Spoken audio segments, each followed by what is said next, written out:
Hey guys, in this video, you are going to learn about transferring files from Windows to Linux and of course from Linux to Windows. So that's what we are going to demonstrate in this particular video.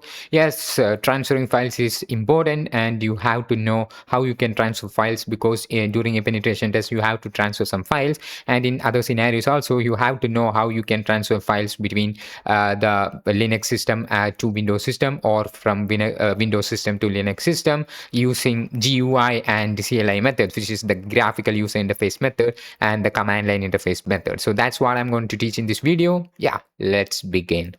So first thing, I'm just transferring a file from my Windows machine, from my Linux machine to my Windows machine. So for that, let me open a terminal in my Linux machine and let me create a file, and I'm just naming this as file.txt is the name of the file that I created in the desktop. Here you can see that, and I'm just entering some content like this is the test file. So this is the content that I'm going to add into this file.txt. So I'm just saving that. So once I save this test, which is you can just get that file.txt, and you can see the content inside the file.txt is this is the text file, right? So we are going to transfer this particular file to our Windows machine.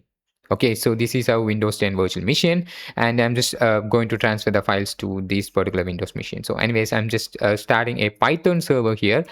We do have two Python server commands. One of them is the usual Python 3 command, and the another one I will demonstrate that later. So anyways, this is the first command and this is working in most of the scenarios right now, but once you start this, then what should you do is to get your, before starting this, you have to know your IP address. You can just pretty much enter ifconfig and you will be able to get your IP address. Okay, so your IP address should begin with 192.168.2, something like that. So and if the both of your VM in the virtual machine are in the same network adapter, here it's the bridge adapter. So in that case, we were able to transfer files so easily using this Python 3 -m http dot server command. And the space, you can just specify a port that you want to use. Here, I just specify the port 80. Port 80 means I can just access this particular file on my Windows machine. Let me open a browser. And in this Windows machine, I'm just entering the IP address, which is 192.168.29.55. And I was able to see the file.txt content, right? So this is a test file, right? So in this method, you were able to transfer files so easily, right? So which is a graphical user interface method, right? So in this Python server, you can also specify port. If you don't specify the port, then this particular server will run on port 8000 by default. So which you can just pretty much access by here. When you press enter, you will be not able to access this particular file, and you have to give colon and 8000 to specify the file port number to access this particular file. Okay, so once you do not specify anything by using this command, it will by default running on port 8000. So you can also change the port that you would like to run this Python server for transferring this particular file. Okay, so I'm just changing this to 1234. Now what happens here is I was able to only access this particular file on port 1234. So now when I search for port 8000, I can see that can't reach this page. When I enter 1234, now I was able to access this file. Okay, this is how you basically change the port numbers to host this particular server. Okay, so anyways, here when I enter ls, you can see there is only file.txt, right? So when I move a little back, and here there's a lot of files, right? So when I start the Python server here, then what happens is these contents will go to the server. In which directory you are in, like we are in the home Kali directory as of now, and we are starting the Python server from that home Kali particular directory. So the files in that home Kali particular directory will be available in the server. So we can just access it by this port number, and these are the files that is available. Okay, even the hidden files will be also available in the directory listing. So once you start the Python server, you can just access using this GUI method. Okay, so this is a method that you should know. Okay, So this is a method that most probably work in modern systems right now. So in some older systems using Python 2, this method won't work. So when I change this Python 3 to Python 2, then you can see that no module named HTTP. So that's what it shows. So the base thing is whichever directory you are, if I am in this home Kali directory, then when I start the Python server in this particular directory, the contents of this particular directory will be in that particular server. So you can just access it using the IP address and by specifying the port, and you will be able to see the contents in that particular directory. Okay, so in case of Python 2, you have to use something different. Like in some CTF scenarios, if you are using a mission that only supports Python 2, then you can just use commands like Python 2 -m symbol http server. So this is the command that you should use, and remember guys, the s in the symbol and https should be in capital letters to get this work. So the S in the symbol and HTTPS here should be in capital letters. So that's something that you need to keep in mind before starting this Python 2 -m symbol HTTP server. So when I press enter, it by default running on port 8000. So I can just access here. When I refresh, then it will not work because this Python server was closed by us, right? So I can just access the server on port 8000. So here I was able to access those files. Right. So this is a common GUI method that you can use to transfer files. But in some scenarios, you don't have the GUI available. So if you're doing some CTF scenarios, or if you're in Meterpreter or a shell session, then you should know how you can transfer files without a graphical user interface, right? So before that, this is basically where you can transfer files using GUI from the Linux to Windows, right? So in terms of Windows to Linux, what should you do? First, let me teach the GUI section. After that, I will go for the command line interface. Okay, so now we are in this particular Windows, right? So what I can do is to open, create a file. Here, I'm just going to create a text document, and the file is, let me enter as CyberArk. And I'm just entering a subscribe now. Okay, don't forget to hit the subscribe button, guys. Okay, I'm just saving this. After that, what I should do is to transfer this particular file to my Linux system. How I can do that? Like, we have plenty of methods. Instead of starting the Python server, we have methods like we have websites like transfer, like vTransfer. So this is an alternative method that you should know. So there is a website that I will make you familiar. Is called filetransfer.io. So that's the website that I would like to use. So in some scenarios, you can just use this filetransfer.io website, which helps you to transfer files between any operating system or the same operating system. You can just pretty much add this file and send this to someone that you would like to send. Okay, so this is a method that you should know, so that's why I'm just telling you this method. Okay, so yeah, so this is our content. So I just uploaded this, and it's basically 13 bytes,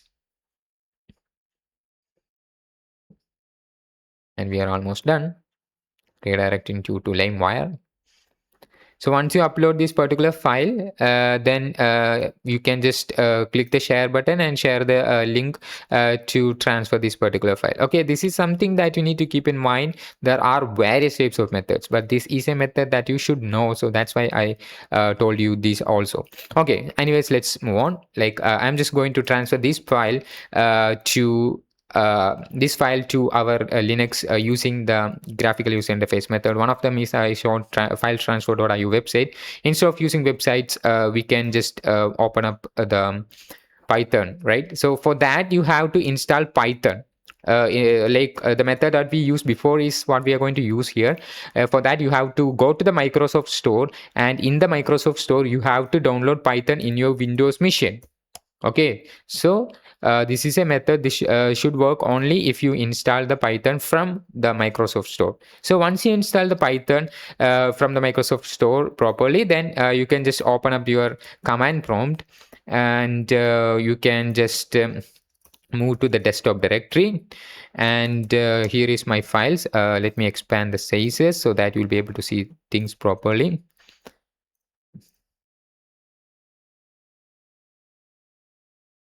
I hope now you'll be able to see that.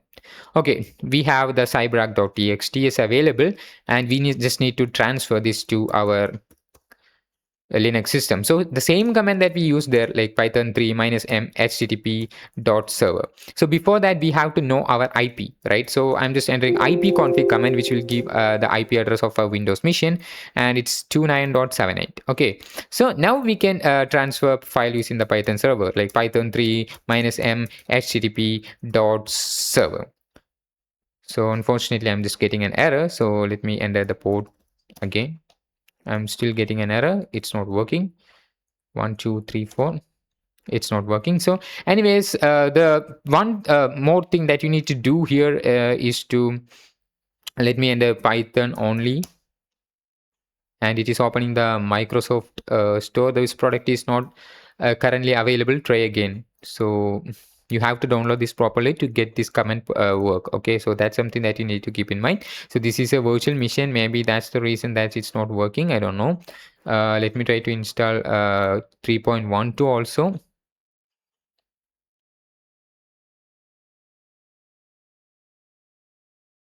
So I'm just going to the firewall in my Windows, in Windows Defender firewall. You have to allow the Python. Like you have an option called allow an app or feature through Windows Defender firewall. In this option, you have to allow the Python. So here we have the Python, right? You have to allow this Python for both public and private networks. Then it will work properly. So unfortunately, it is also already in public and private network, I think.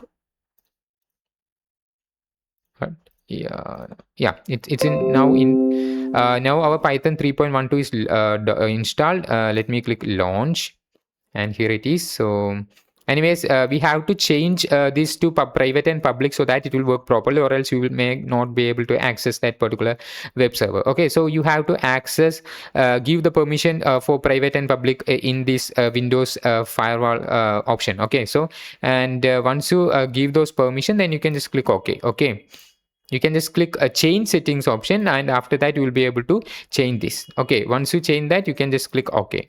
Okay, so that's something that you need to keep in mind. You have to do that, or else you won't be able to access properly. Okay, once you install the Python from the Microsoft Store, then you can just issue that command python 3 minus m http dot server 1234. But unfortunately, I don't know, it's not working properly. So let me change the port. I think I have to stop from here. Let me open this. It stopped already.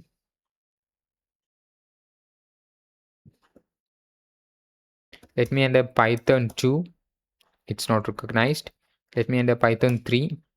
It's moving to this particular website, and this product is not currently available. So that's what it is showing. Maybe because of any kind of errors.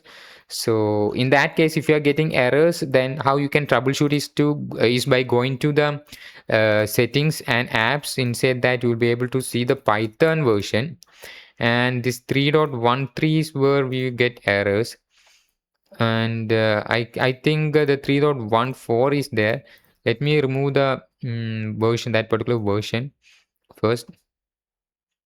So basically, if you download the Python from the normal Python website, sometimes it will not be able to work properly. So that's why it is highly recommended to download the Python server from the Microsoft Python software from the Microsoft Store, so that it is able to work properly. So in this case, we are getting errors. So I'm not skipping this video because you have to know how you can solve if you get an error. So that's the reason I'm not skipping this video. You have to watch the entire video so that you would be able to know if you get an error, how you can solve that by yourself.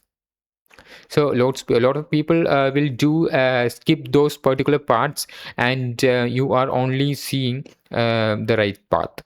But if they get errors, they will solve without showing to you, so that you may feel trouble, and if you get an error, then you won't be able to solve that by yourself. So that's the reason I'm just showing all the errors to you.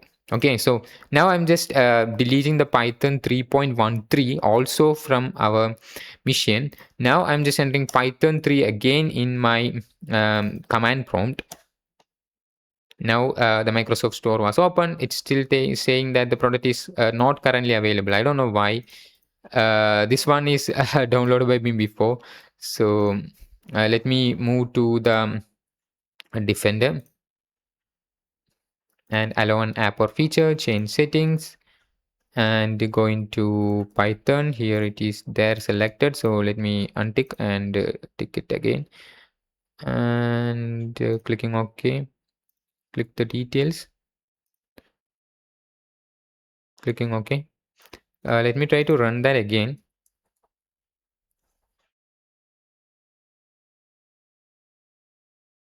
Unfortunately, it's not working as intended. Maybe in your case, it will work properly. So basically, this is how you transfer the file. So let me delete this and let me show you one more thing. Like we just deleted that also. Now we can just open the Microsoft Store.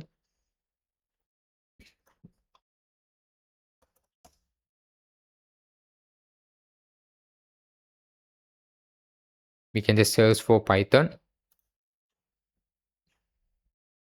Here is the latest version that is currently available. Now we have the option called get, right? So after deleting the useless or all the Pythons from my machine, now I was able to see that I was able to download this 3.13 version. So yeah, that's something that you need to keep in mind. If you get an error, or if you are facing an error, delete all the Pythons available in your Windows machine. After that, try to install that again. Okay, now you can see it's installed. Now we can just pretty much run that command, and it's working now, right? So that's what I showed. Like you can solve errors by yourself. This is the method. Now it's running on port 8000. So what we can do, we have the IP address which is 29.78, right? So we can just open the browser in our Kali Linux and 192.168.29.78, right? It's running on port 8000 and specifying the port. And unfortunately we were not able to access this because it's not available in the firewall. Like we deleted all of these, right? So we have to allow this through firewall. So for that we have to move to the Defender firewall. In the firewall, let me move to search for firewall, and here we have the Windows Defender firewall option and allow an app or feature. Clicking change settings, searching for Python. Here is our Python. There's only one Python available as of now, so I'm just unticking that. Let me see if it is it's not there. 29.78, right? It was allowed.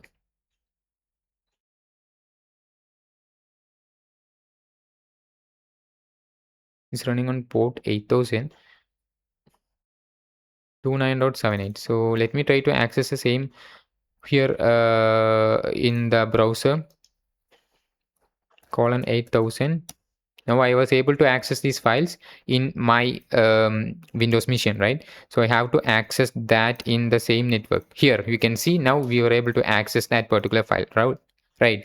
So basically it does take some time because it just fetched how the firewall settings. So that's the reason. So after allowing that properly in the firewall settings, now you will be able to transfer this using let me change the server to 1234. Now it's running on 1234. Let's try to access it using Linux. When I press enter, it will just not work because the port 8000 was not running by us. So it's taking some time to load. Anyways, let's search for port 1234 and press enter. Now we were able to see the file and we were able to download. Right? Subscribe now, guys. Okay, so this is how you basically use GUI for transferring files. I am showing one more thing. Like you can just press and 80 to run the Python server on port 80. If nothing is running on port 80, then you will be able to run that on port 80. Port 80 means that you don't have to specify any port number here. Port 80 is basically our IP address, right? So this is it. So port 80 is basically our HTTP by default. So you don't have to specify :80 there. Okay, now we were able to access those files. So when I enter 1234 or any other port number, then it won't work. It's still loading. When this load finish, then these results will go off. Okay, so this is how you basically transfer files using the graphical user interface method. I hope it's clear in the graphical user interface method. Now what we can do is to transfer files using the command line interface methods. Okay, let's begin the command line interface method. Now we are only using the command line interface for transferring the files. Okay, so in this case, we have our file called the file.txt, and I'm just opening the terminal. And now when I enter L something like that, I was able to see the file.txt there. So what we can do is to transfer these files using command line interface only. Here also I'm using the Python command. Python 3 -m http.server. So it is running on port 8000 and we just need to know our IP. I'm just opening a new tab, entering ifconfig. Now I have my IP. Okay, we are only using command line interface in this case.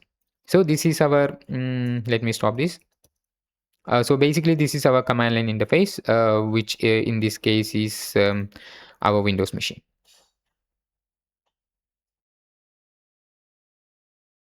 Right. So when you enter wget, these commands it doesn't working here in this particular Windows machine, right? So this is the command that you can use in your Linux. Okay. So how we can transfer files from the Linux to Windows? Okay. Okay. Anyways, let's use a tool called certutil. So which will be installed by default on our Windows machines. So you can see this is the certutil tool, and what we can do now is to enter the -url cache command, and after that you can just specify -f, and you have to specify the URL, which in this case is http:// and our IP address, which is 192.168.29.55, and the port our server is running on.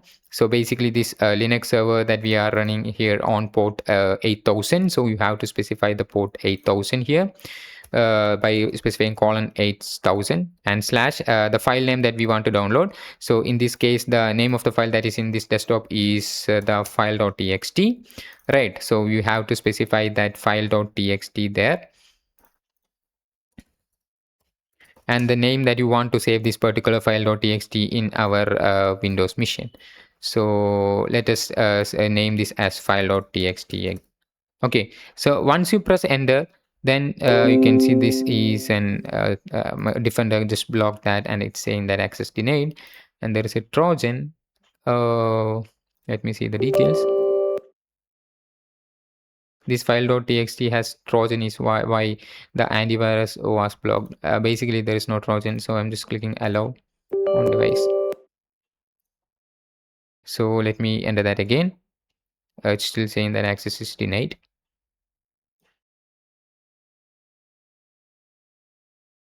So you can just use the temporary directory. So that's best for transferring files. So I'm just moving to cdc / now I am just in the C. So I'm just entering dir. Here there is no temporary directory. So I'm just using the mkdir command for adding a temp directory. temp. The T should be capital letter. After that, I'm just moving to the temporary directory. Inside the temporary directory, I'm using the same command, certutil -url cache -f and the URL and the file name. And after that, you can just press enter. Still, it's saying that access is denied. Maybe because of something blocked. Maybe because of the antivirus system blocking that. Let me turn off the Defender.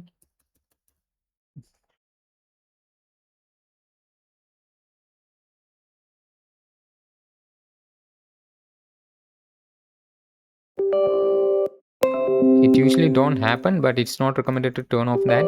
But I don't know why it is getting error. So for this demonstration, I'm just turning it off and checking that, because we know that I know that that file is not malicious. So that's the reason I'm just turning this off. It's not recommended to turn this off by yourself.